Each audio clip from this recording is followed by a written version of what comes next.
again, sports fans. Jeff Cook reporting for Adams Community Television. We got a late start here at Knott Arena, Mount St. Mary's versus Wagner.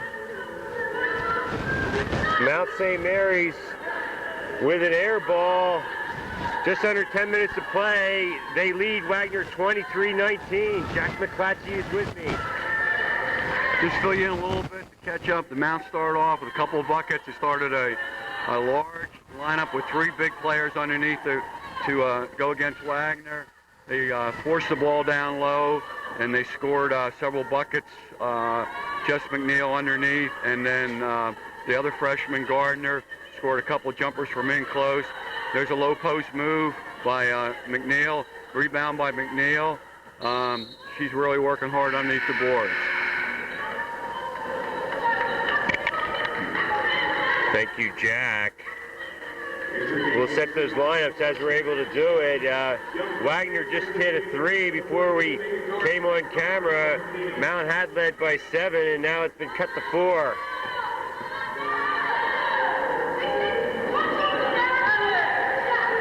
Wagner pulls down the rebound.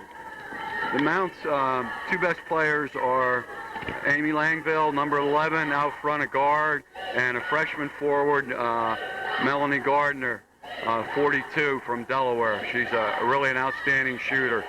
In fact, she's been named NEC Freshman Rookie of the Year weekly. It's a weekly award, and she's been named 4 times already.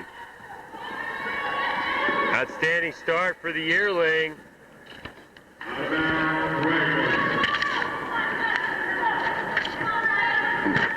The Mount so far has been plagued by late game losses. They lost a 2-point game to Ryder in the league. They lost on a 3-point shot by FDU, I think it was last week.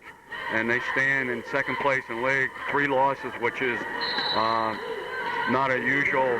They usually don't have that many losses. They're usually up in first place with no losses or maybe 1. St. Francis of Pennsylvania so far is the dominating team with 1 loss. They have several good players underneath and a well-rounded team. Yours truly on camera, Jeff Cook reporting along with Jack McClatchy. The snow is falling outside. Another winter storm rolling in here on Groundhog Day Eve. February 1st is the recording date, so we will have the second half in its entirety. We apologize for the confusion, but as an all-volunteer organization, safety comes first. Wagner unable to hit the layup, and the Mount is away with it.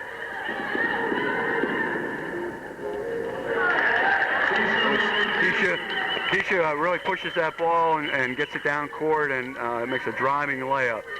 The Mount is continuously trying to force the ball, pick the ball up, and go on a break. The Wagner team is a lot slower. That's Amy Langville with the ball after the steal by Nikki Schroyer. Baseline move, Megan Gardner, the freshman. And she was fouled. She'll shoot a pair. Wholesale subs in there for Wagner. Megan is truly a really good shooter, and she's been coming on of late rebounding. She had 13 rebounds the other night. She's a very thin of body, but she gets good position and is an excellent form shooter, can hit the baseline jumper and also drive.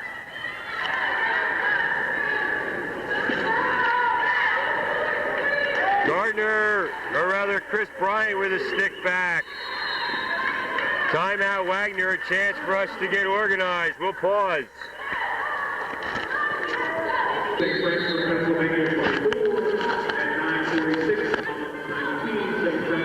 Carmela Nauman handling for the Seahawks. That's Nauman with it. Guarded by McCaddy.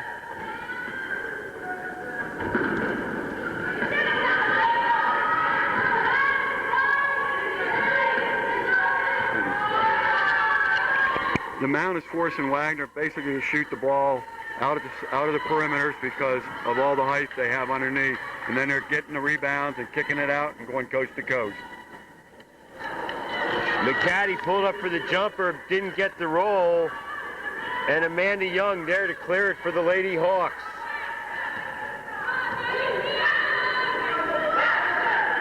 .25 is Katie Whalen, guarded by McCaddy as they have a zone. Jenny Frazier is fouled, and she'll shoot a pair.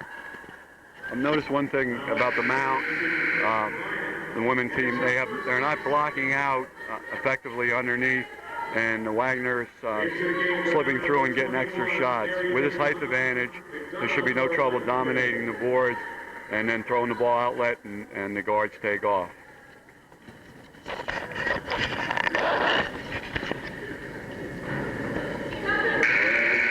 Frazier misses the first, 29-19. The Mount by 10, 6 minutes and change to go here in the first half.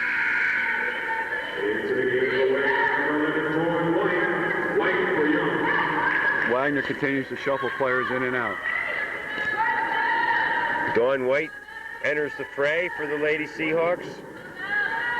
We are Adams Community Television. Oh, Frazier got the shake, got the rattle, couldn't get the roll. We're Channel 25 on your Salmons dial. Coming soon, we hope, to your GS Communications dial. McCaddy kicks it on the wing. It's Megan Gardner who dishes, gets it back, shoots and scores.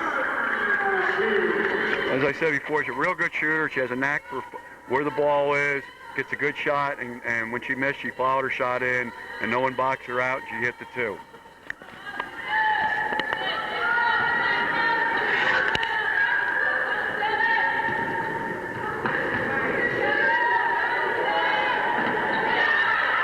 The three-pointer is good by Dawn White. Wagner hanging around. Still trailing by 10. McCaddy penetrates. Is short with it. Frazier with a yank. 0-0 is Heather Schultes. We might see Coach Sheehan go back to putting McNeil, who he took out for arrest. She's a big body under there to rebound. Oh, in again, out again, Finnegan for Young, and Schroyer hits. That's Max Gardner, I'm sorry. She filled the wing on the side, come down, she has confidence in her shot. She was open, she took it, she hit it. Megan Gardner with the field goal. Here's a steal by Schroyer. Didn't get the foul call, and out of bounds to Wagner. She was dribbling with her head down, missed the cutter coming down the middle. She could have dished off and had the cutter coming down and had an easy layup. Langville replaces McCaddy in the Lady Mountaineer lineup.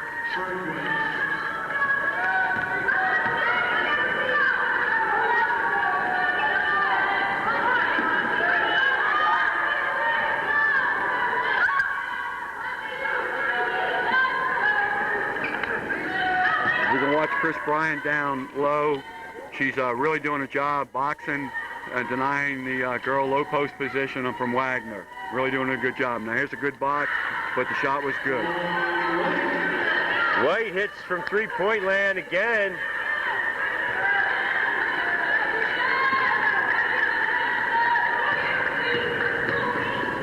Nice pass. Nice give and go. Gardner with a bucket. Nice feed by Schroyer. These two teams have played before with the Mount winning. Just talking about that, I'm surprised that they're not putting on Gardner and not putting a more effective defense. She's been open and sliding through for shots. Oh, a rim rattler spilled out for Langville.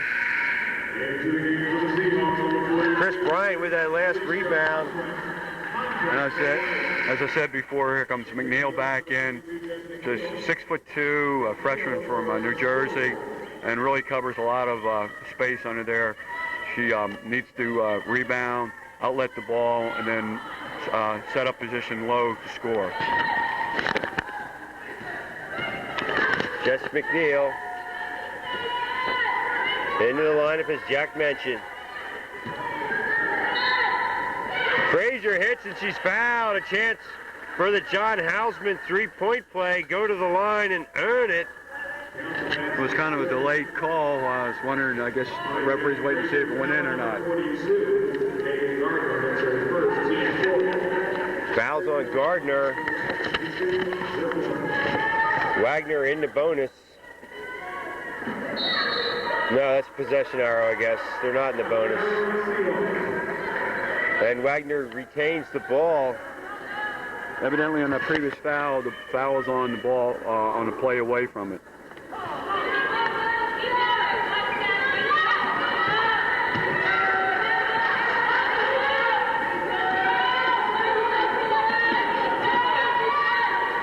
Nice pass inside. Frazier with a turnaround. Too hard off the glass. Bryant yanks it down. And a real good outlet pass. That was Murray McDonough on the wing. Gardner likes to fire. She's got her shooting rhythm. And the Wagner player just turned and looked at her coach and said, what can I do? But she needs to play up tight on her. 37-27, Mount by 10.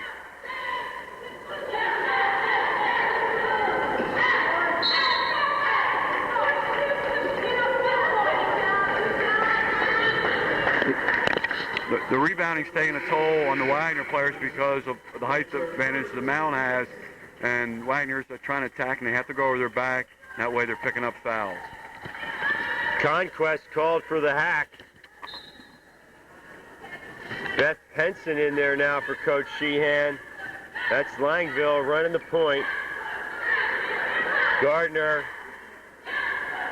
she's feeling it right now. Mount's running a lot of picking and going away and then setting screens for each other. That was a 3-second call. Jess McNeil in that lane without a camping permit, so she's whistled. She has to realize she's very inexperienced as a freshman, but she has to realize she doesn't get the ball, she go away and come back and she can reset, catch the ball.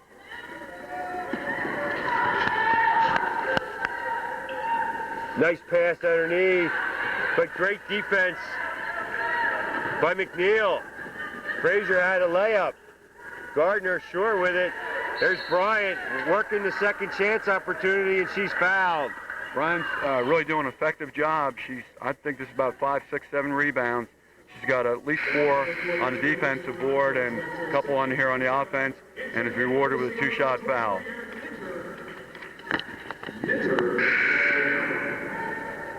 Schroyer checks back into the contest. Gardner will cool off for a moment or two. Ice that right arm down. 1:13 to go in the half. That ball trickled out. So Chris Bryant will try to go 1 of 2. And does. Rattles it home.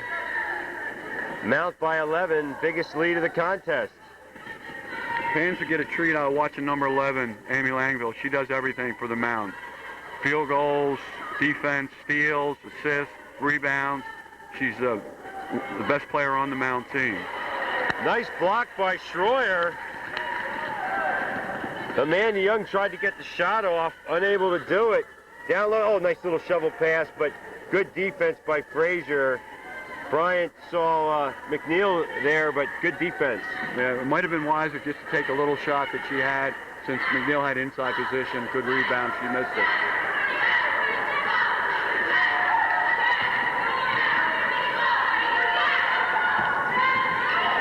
Erica Minner, triple teamed in the zone. That's what happens. That zone should converge on the ball like that. Good job by the defense. And as people will have to notice, instead of the 35-second clock that the men use, it's a 30-second clock. The Mount will play for the last shot for halftime.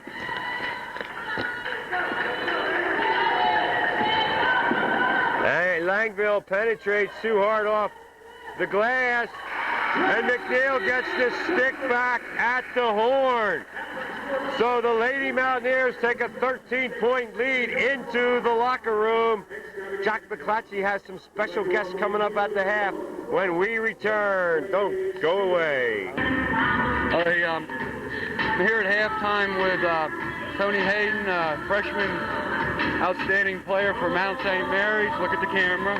He's bachelor. He's from Philly, from Father Judge. Is that the school you were from?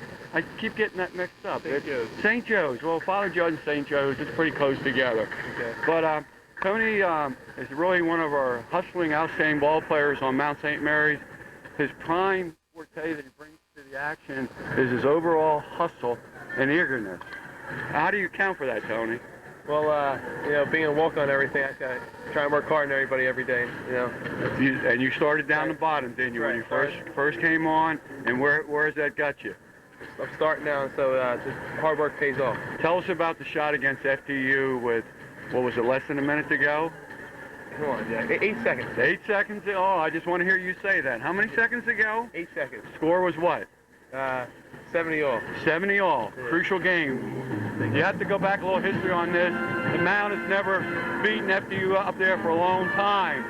And here we get this freshman who comes on, who had 11 points, I believe, in the first half, suffered through a little dry spell in the second half, but then somehow they ran a play. The man took the ball, and what did he do with it? Kicked it out to me and knocked it down, Jack. And followed through. Yep. And it was 3 points, and we walked away with the first victory. Yep. And then we went from there. We played Marist. We knocked Marist off before a sellout crowd. We came back to Wagner, played a poor game, a lot of fouls, and squeezed one out against Wagner in the last. I think we won 3 games. What in the last 3 games by about 12 points, I think. Right. And so now we're back home, but we're not back home because we're going to leave again tomorrow. When you all see this telecast, though, which is delayed, we'll be back home and playing games at home. But at the time of this telecast right now, we're getting ready to leave and go play LIU. And that's another tough game up there because they're city ball players and they just play wide open. But my man here, known for his hustle, is going to come ready to play. Ready to play, yeah. Comes every day ready to play. Right. Yeah. What's the one thing that you have a problem with, though? Concentration. What's the second thing? Tired legs. Tired legs. 6 inches jump. But he's working on that. Maybe by the time he's a sophomore, he'll really be up there. But the man can put the ball away. Right. Can shoot. And that walk-on status definitely will change after this freshman year. Hope so, yeah. Okay. And he's here just perusing and taking the girls' game in, and trying to pick up some pointers from number 52, Jeff McNeil, down low. See if he can body up. So I want to thank you. The gift certificate will be in the mail if you leave your address with us. We have 2 tickets to the Gettysburg College game against Dickinson. All right. Okay? All right. I really thank you, and I hope you have the rest of the season will be just as good as the beginning. All right, thanks.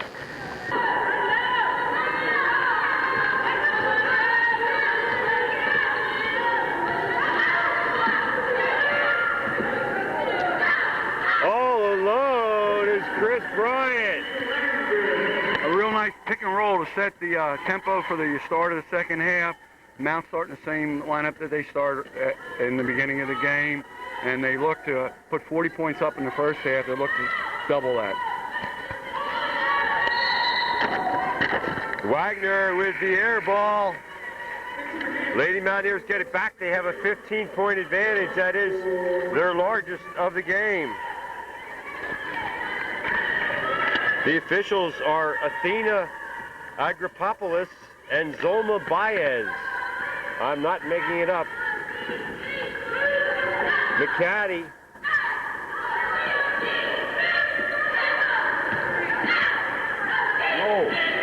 Gardner double teamed in his zone, gets it off to McCaddy. Nice soft touch. The Mount's taking opportunities to put different people underneath for the pivot. Langville with a steal, and she converts it into a field goal. This one turning into a laugher. A 19-point advantage. Timeout, Wagner. They want to regroup. just a minute, 10 seconds into the second half. They've been outscored 7-0 here, I guess 8-0 here in the early going. No, 6-0. Thank you, Jack. I was obviously not a math major. It was, at the half, it was 40-27. Okay. We'll stay right with, well, we'll pause.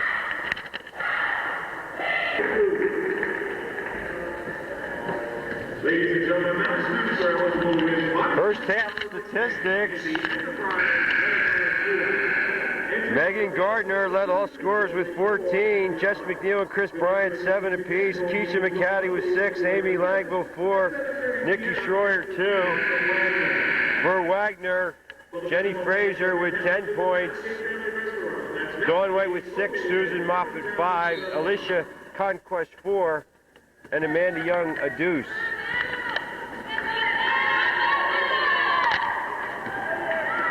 Beautiful. Keisha McCaddy steals it away from Minter. And she has a chance for the three-pointer. The Mount is continually to put on pressure on the guards out front, Wagner, and they can't handle it. They're coming up with steal after steal. I must say one word about the coaching at the Mount. Coach Shan's been here for probably 20 years. He's averaged 15 years, I believe. He's averaged at least 20 wins. He's got a very capable assistant, Candy Cage, who eventually soon will move up to get her own head coaching job in Division I.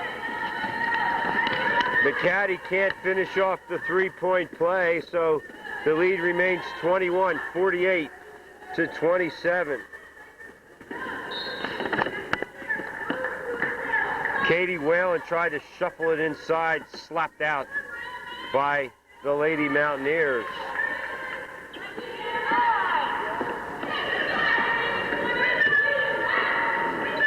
Three-point effort is short by Dawn White. She gets it back.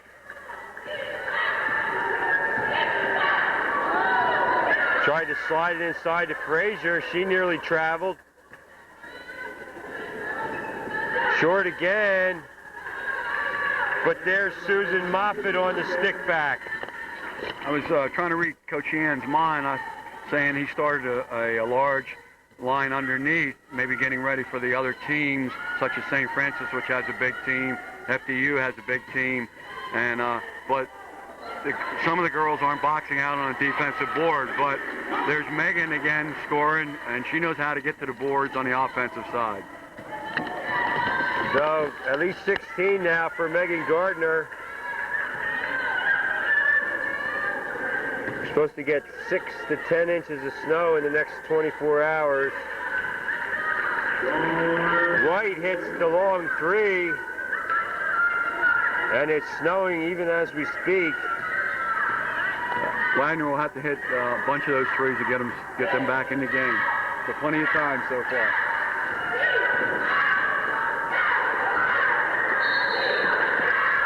We are Adams Community Television, Channel 25 on your Salmon's dial.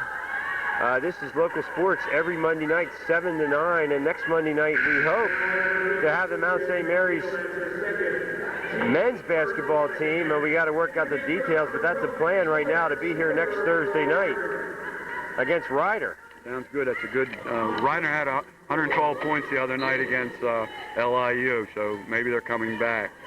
Just saw a play down at the end on the Mount. Girl rolled to the basket, but she didn't go hard.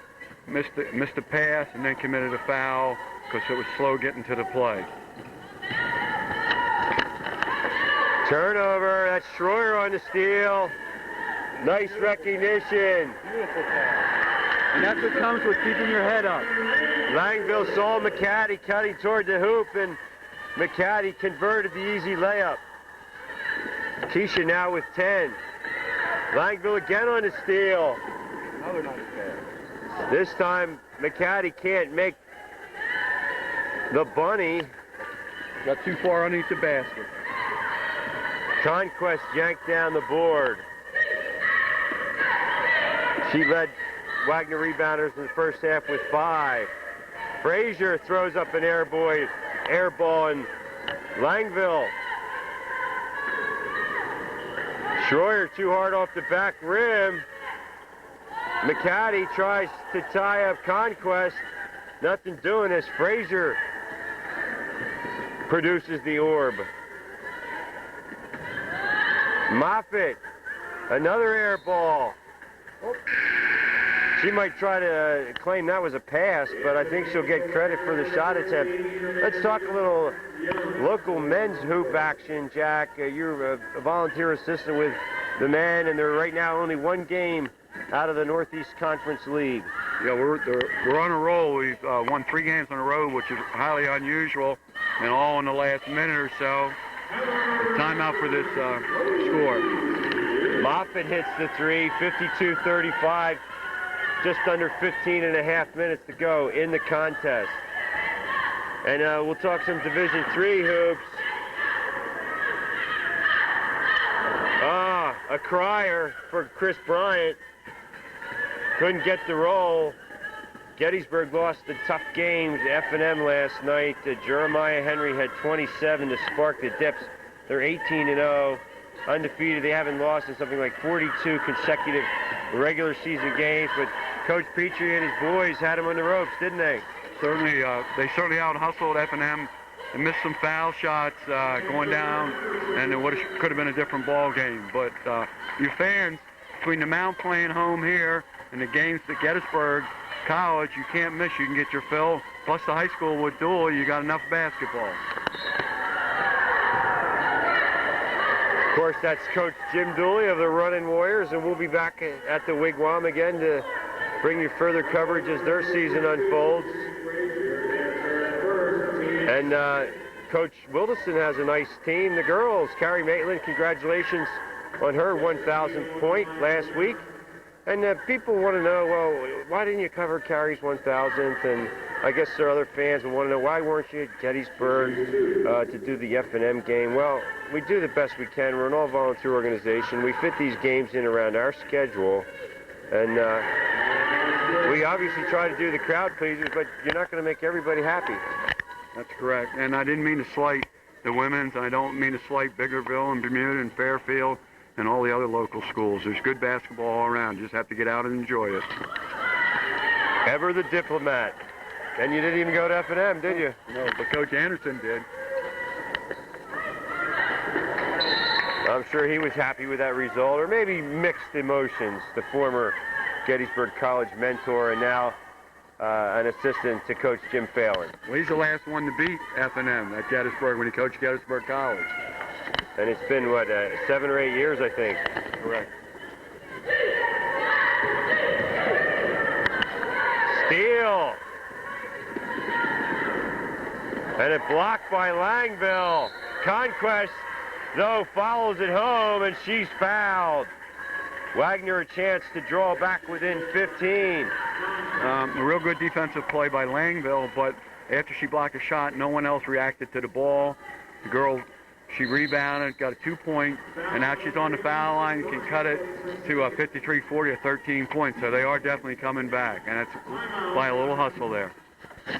Talk a little bit more Bullet basketball. And Gettysburg College, by the way, no plans to change their mascot name. The Washington Bullets apparently going to have a different team name after next year. But let's talk Gettysburg. They are a Division III school. I think they're now ranked 5th in the region. And playing F&M tough as they did, a chance to maybe tie it or draw within a deuce in the last 30 seconds. Things didn't work out. They ended up losing by 7. But don't you think that the strong showing against F&M really didn't hurt them in that sense? Not at all. It showed they definitely can play with F&M, and they do go back, play F&M the last game of the season. They have upcoming games against John Hopkins, Ursinus, I think in Western Maryland. It's one of the best Gettysburg teams that I have seen, and the fans supported them last night. There was just a tremendous amount of people there. Plus, I noticed when Gettysburg came out after timeouts, the fans rose en masse and cheered their team on, and they were really with it. Apparently about 1,000 people in Brame Gym last night. So, and a word about Bullets basketball. They're now 13-5. And the beauty of that, free admission. You don't have to pay a dime to get in and see Coach Petrie and his Bullets. Right, best price in town. Conquest hits the free throws, and the lead is 13. Gardner, oh boy, does she have it going tonight. Nice touch on the fadeaway. Right, good balance, turn around, square it up, and shot. Great form.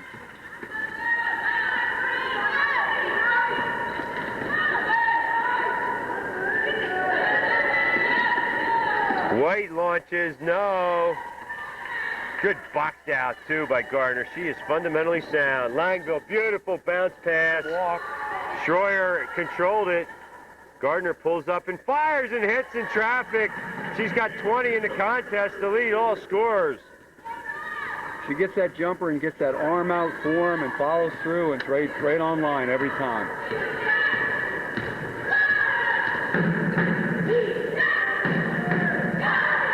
Conquest to the glass, no. Foul on Frazier. I'd like to say one thing about the referees. You're not even really noticing them out there. They're not a real good part of the game. They're just flowing, and you're just behind the scenes, and the game is at a great pace. Carmela Nauman back in there for Wagner. Langville runs the show.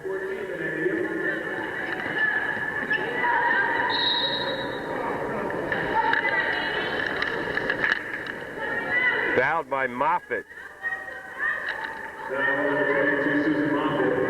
That's her second. Team 4.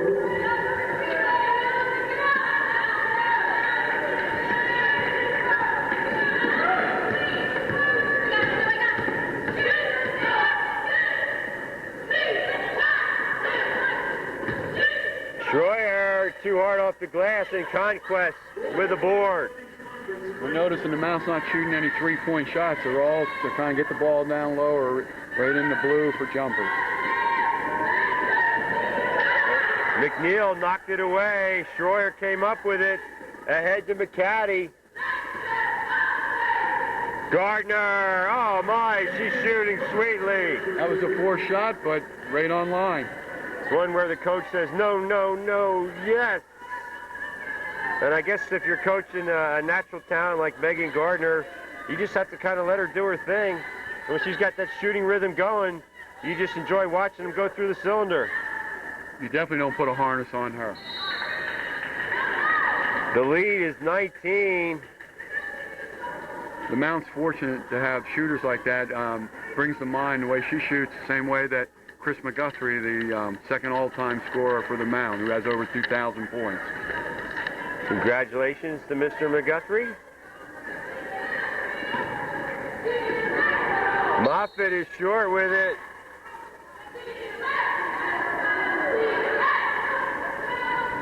So the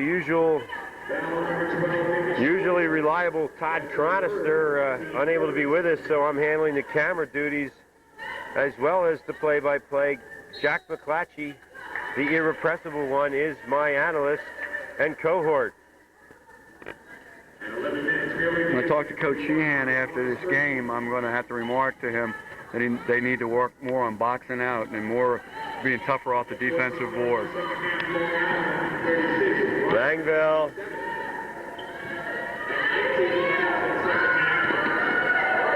Nice record, yeah. McNeil. Too strong. 2 shots at the hoop, couldn't get either one.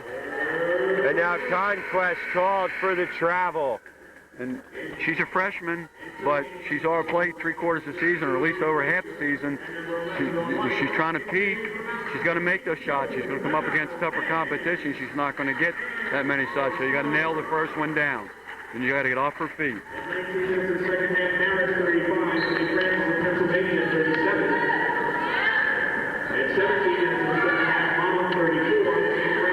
McNeil back to McCaddy.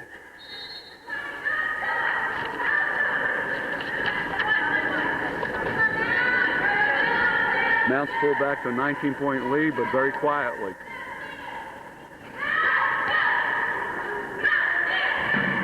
Substitution into the game. Number 15 for Mount St. Mary's.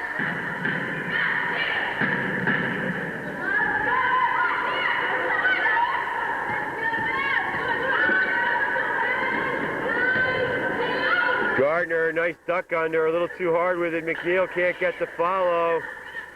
And Frazier pulls it down for the Lady Seahawks. I don't know who's working with McNeil, but he better get her going on those layups. She's missed an awful lot of them. There's Gardner with a steal, coast to coast for the layup. He's got 22.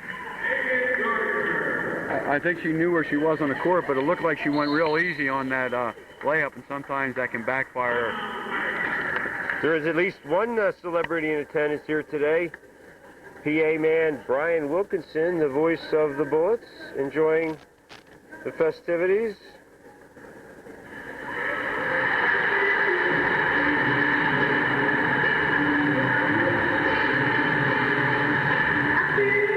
.37 to go. Let's call.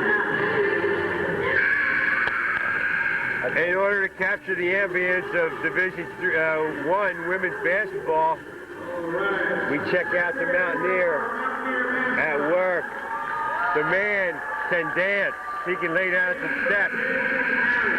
He's a mountain man. That's a stretch. Boy. Yeah, that's a real stretch. That's Dave Owens on the PA making that analysis. Uh-huh. Well, I think he's a homer on that call because Dancing Harry. Hey, Dave, that's a stretch. Oh, a brick by Moffitt, and McCaddy's down with it. Joe Val Nance is number 15. She's into the lineup. Langville with a baseline drive. Beautiful move. 23-point lead for Mount St. Mary's. And Moffitt threw it away. And 2 or 3 minutes ago, they cut it. Wagner cut it to 13, and had the ball.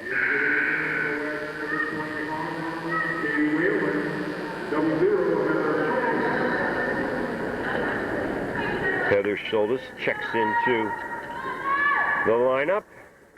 Wagner coach keeps running players in, but might as well leave 7 in to catch those errant passes.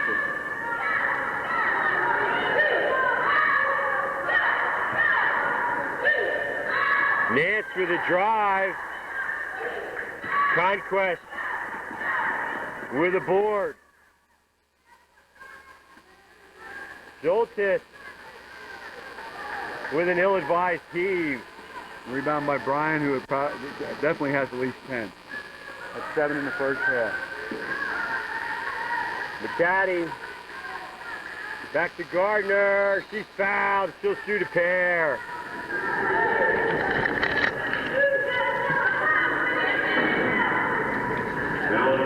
That's a forced shot, but she's capable of making those, plus she's going to draw the 2-shot foul all the time. 5th foul for Wagner.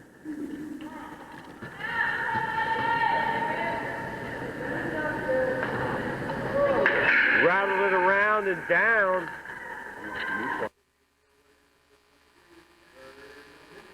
Erica Minner checked in. And for Mount St. Mary's, it's Murray McDonough. Gives Langsville a breather. So Gardner hits 2, and the lead is 25.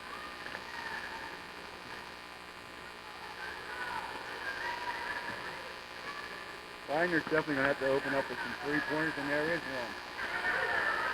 Good call, Coach. Dawn White hits from deep downtown. McCaddy beats Minner across the line. McDonough, nice pass back to McCaddy. Lost the handle and couldn't get off the jumper. 10 on the shot clock. McCaddy swatted Minner aside, and it's called for the foul. A little bit of perhaps emoting there by Ms. Minter. But great defense. Yeah, you got the call. 65-43.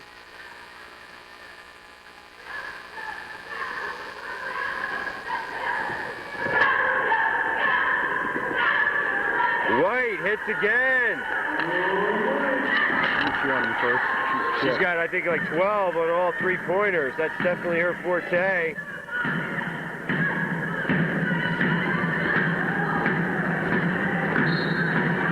Oh, Megan Gardner. On fire. So pure. Kind of reminds me of Jerry West. I mean, I know that's a real compliment for the young lady, but she makes everything look so easy. She's only 2 numbers away. Yeah.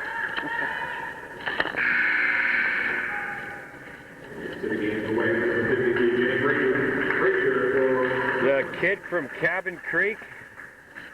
What do they call Jerry West in his heyday? Something like that. He's surfing. And Hot Rod Hundley. Yeah, a couple of West Virginia boys made good. And we have some kind of Rod Thorne.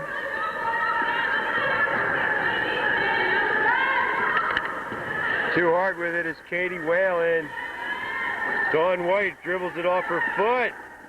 Minner saves it in the corner. Great hustle. They have to respect that three-pointer by White.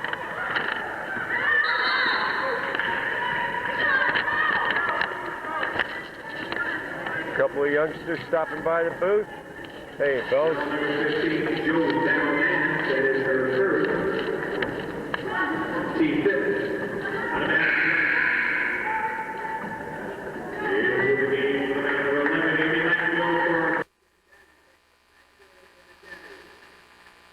The caddy takes a breather and Lang go back in there. We're down the stretch now. Once Wagner shoots, and if they make or whatever, make or break, and they press as soon as they get the ball. As soon as the Mount takes it off, the 3-shot foul there. Really kind of a silly foul too, because White had already gotten it off, and it was on her late follow-through that she was fouled by McDonough. It really didn't look like that shot had a prayer of going in, and now White gets to shoot 3 free throws. Coach never tells you to try to block that 3-point shot. Tell them just get your hands up and get in the way of it, because most players don't shoot the 3-pointer that way. And that forces you to take a little different look at the basket, change your trajectory, etc., and increases the likelihood that the shot will not fall. Saw a great game the other night, last 10 minutes of it anyway. Alvernia and Gettysburg. Yeah, that shows that Gettysburg had come of age when they knocked them off, because Alvernia was really ranked. And it was a photo finish. Paul Howard hit the 3-pointer at the buzzer to win it. That's what I noticed last night. I think Gettysburg only made 3 3-pointers, and that's not their game. They have to definitely make more than that. Well, they don't have the size, and one thing, hitting a few of those threes, draws the defense out, gives Phil Tompkins and company a little bit more running room in there. So you're right. We talked about the covenant of the arc, and they just didn't get it done. Jeremiah Henry, on the other hand, hit 5 threes for F&M, led all scorers with 27, and that might have been the difference in the game. Most definitely it was. Because F&M players did not score down that much down low. Young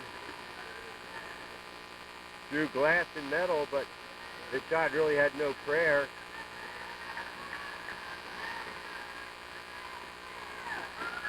McDonough in the corner, off of Katie Whalen. One of the players that was outstanding for Gettysburg was Sowers last night. Really, the transfer from, I believe, from Shippensburg. And he hustled, and whatever he lacked in size, he made up for in hustle. He really had a good game.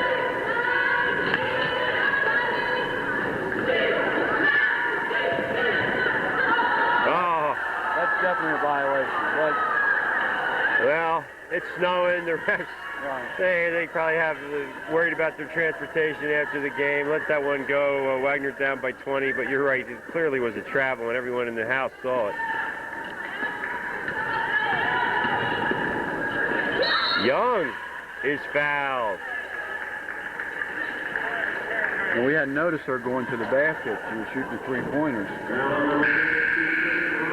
Great chemistry on Coach Petrie's team, too. A lot of senior leadership and a lot of senior floor leadership. Their guards, their top 3 guards are all seniors, so even though there's a good nucleus coming back next year, I think that's going to be Coach Petrie's big challenge is coming up with the guards. The guards are really, the three guards really interchange. They're just, you take one out and there's no lack of production. Unselfish too. They don't worry about their point totals. And Anthony Toner has come off the bench. He's one of the all-time, probably the top 15 scorers in Gettysburg history. His senior year, Coach Petrie has him coming off the bench just because he handles it well. I know his dad doesn't agree with that, but that is true. I know, I was going to say, he handles it better than his dad, but that's to be expected. Because we dealt with the best. We dealt with Scott Lamont's father, so he was the all-time one. Yeah, Lamont liked to fire him up from long range, as I recall. And we didn't get enough shots. His dad was upping the pace for him. Good catch for us. And probably by the time we speak, we'll have another 1,000-point score to congratulate Toner. Only needed, I think, 3, and he probably got him tonight. White misfires, and Langville with the rebound. Blocked by Katie Whalen. Shot attempt by Beth Henson. Langville should have a lot more assists, but her team, once she makes that good pass, her team's not converting down underneath.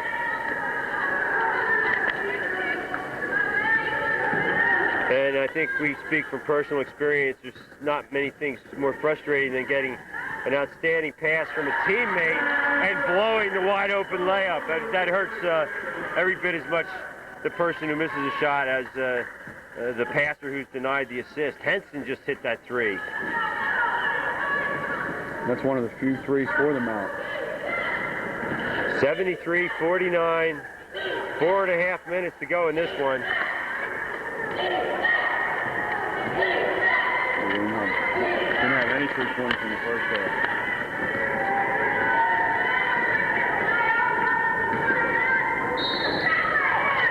Gardner threw that up. And was she called for the charge? Yes, she was. She got away with the other ones, but that time she really went into it. But that was good instincts. In her mind, she was drawing the foul and wanted to make sure she'd go to the line and just kind of threw that ball up. But coach on the sideline went, oh, no.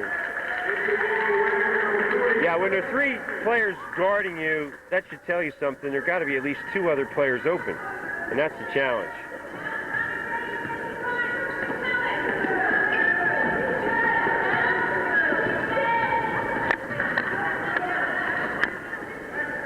.54, new player into the game for Mount St. Mary's.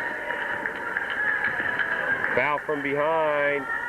4:02 to go now. Is that Harrington in, or? I think that's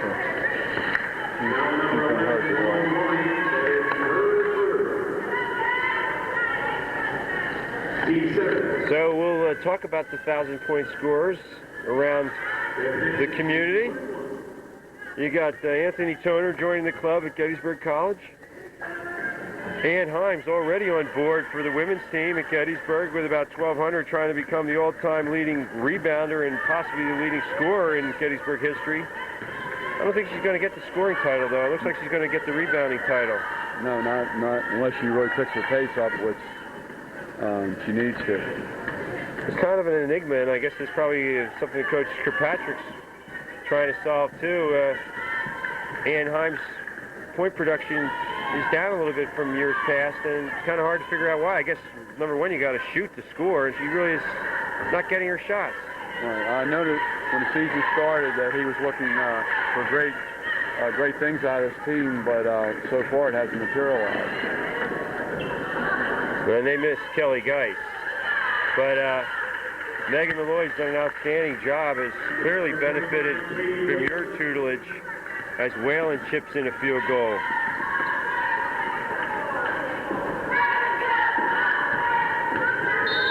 Another good call. So just to recap, missed the first 10 minutes of this one. We'll call it a snow delay for the camera crew.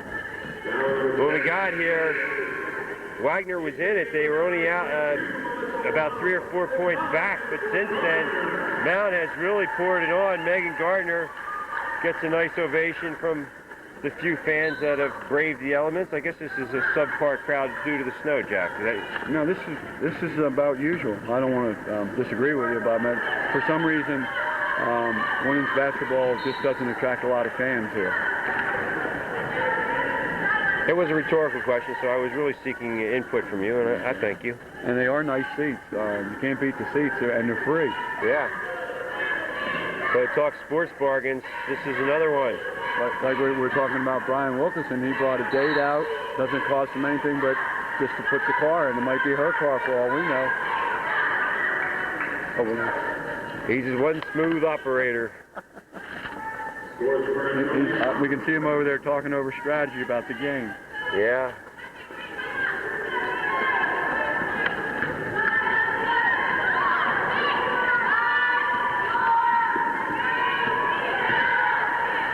Whoa! Whalen just had to propel it hoopward to beat the horn on the shot clock, and now she's in there scrapping for the loose ball. There's no quit in Wagner. They just keep going after the boards, and the Mount doesn't do a better job of blocking out to continue to get more shots. So we'll have a replay of earlier action coming up for the remainder of our 2 hours every Monday at 7, local sports here on Adams Community Television. Jeff Cook along with Jack McClatchy, and as always we want to thank our fine sponsors, the pub and restaurant on the square in Gettysburg and Chronister's Barbershop on the square in Biglerville. It's all happening on the square. Hot cuts in Biglerville, cold cuts, etc. in Gettysburg. And while I was talking about Brian, he's a grad of Wagner. That's why he's here.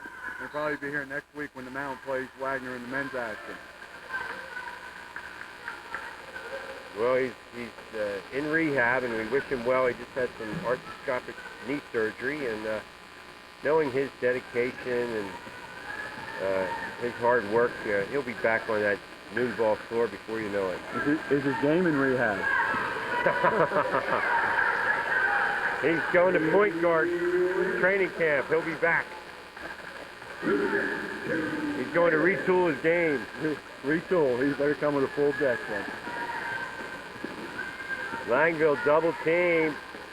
That's Henson.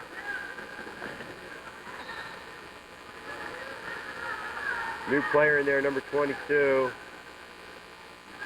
Yeah, we lost some of our materials. Melissa O'Connor.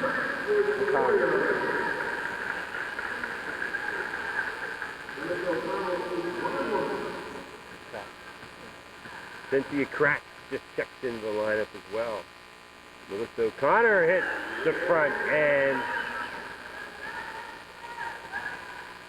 So you have to take my word for it in case there's a bad camera shot there. She knocks them both down. So it's all over except for the final tally.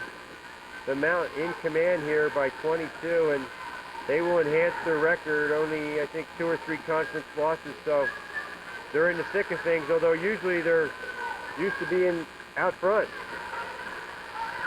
Whalen, though, Henson double teamed in the corner. I'd feel a lot better if he would get Langville out, because no need for her to be in.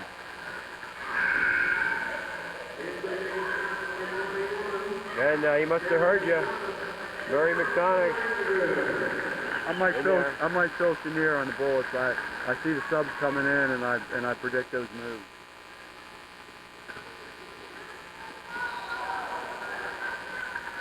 Foul on O'Connell.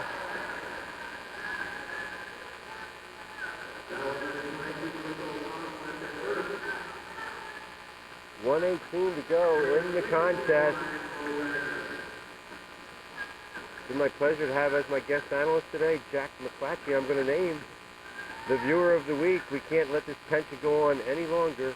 One of the greatest accolades, right up there with the Oscars, the ESPYs, you name it. This week's viewer of the week, Jack Liller, a very loyal viewer of local sports on Monday night. And Jack Liller, he's already had a special token of my esteem at an earlier date, and we'll leave it at that. Crash hit. So congratulations, Jack. Jack Liller, our viewer of the week.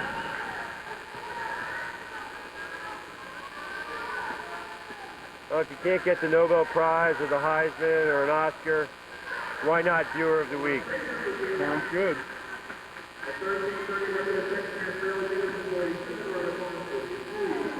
77-57.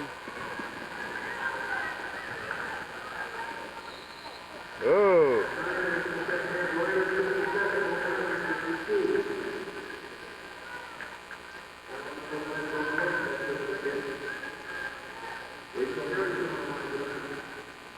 Rachel Harrington will shoot a deuce.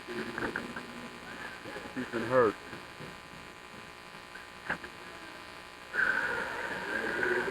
Too hard off the back rim.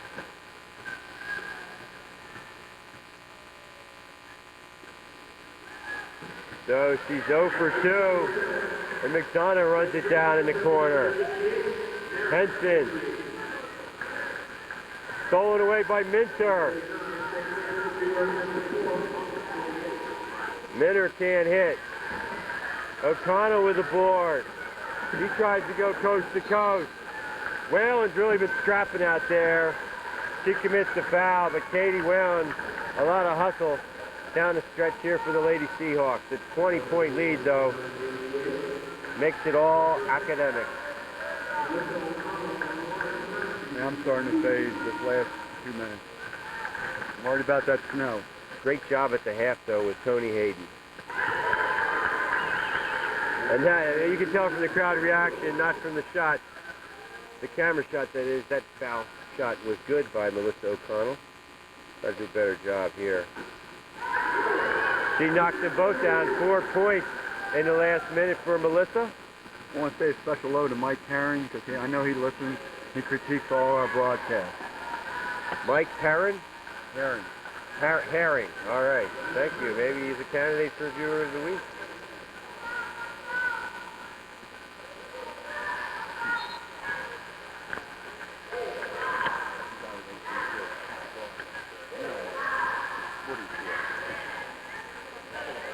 We do appreciate your support, and if you like what you see, or you don't like what you see, feel free to give us a call at 334-3000. Leave a message on our machine, and we'd love to hear from you. Or send letters. I like to read them. Henson used every part of the rim for that one. And in practice, I'd like to see started is bringing snacks to the people up in the booth. It works for Richie Ashburn. We're so far up they can't find it. I hope that's the explanation.